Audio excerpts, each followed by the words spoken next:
Hi po, good morning. I'll try to go to my school dahil nalaman ko na there's only one bus to my schools. So once I miss this bus, it means, you know.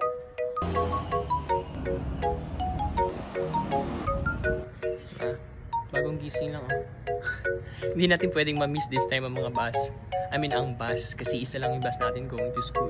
My struggle last year was biking. I think my new struggle would be the bus. Ulan na. Okay.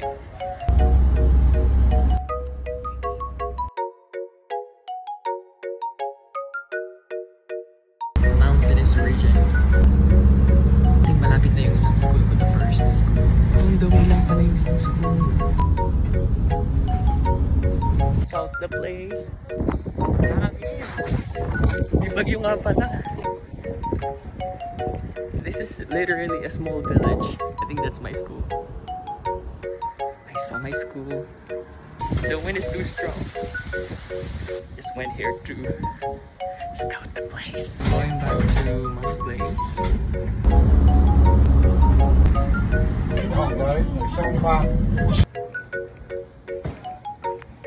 So basically, I will be handling 2 schools this year. So the question is, mabait pa sila doon? Malalaman natin yan sa mga susunod na kabanata.